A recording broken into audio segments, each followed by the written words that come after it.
दर्शक बंधु बहुत दिन पर अभिनेता अनुभव महांती घर को आसवाई जाऊँगी गोटे बहुत बड़ खुशी खबर। बापा हेबाई जाऊँगी अभिनेता अनुभव महांती। जागृति शुक्ला देले बहुत बड़ खुशीर खबर। अनुभव महांती परिवार में खुशीर लहरी खेली जाऊँगी।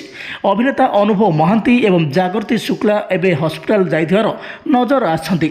हस्पिटाल रे गोटे भिडियो एवं भाइराल होउछि जेउथिरे अभिनेता अनुभव महांती जागृति शुक्लांकर किछि मेडिकल रिपोर्ट धरी जागृति शुक्ला पछे पछे जाउथिबार नजर आछंती।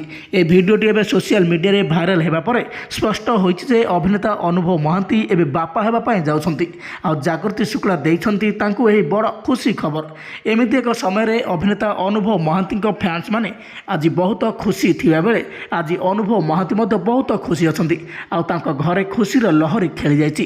अभिनेता अनुभव महांती बहुत दिन पूर्वे वर्षा प्रियदर्शनी को विवाह करथिले मध्य से आज पर्यंत बापा होई पारि नथिले कि वर्षा सहित कौनसी भी संपर्क नाही बोली से मझिरे आसी बहुत सारा इंटरव्यू रे कहिथिले। हेले आज अभिनेता अनुभव महांती जागृति शुक्ला को द्वितीय विवाह करिया परे खूब शीघ्र से बापा हेबा पई जाउछंती। आ एमिति एक खुशीर मुहूर्त रे अनुभव महांती मध्य तांको फैंस मानक खूब शीघ्र गोटे बहुत बड़ खुशी खबर देवा पई जाउछंती बोली से किछि सूचना दैछंती।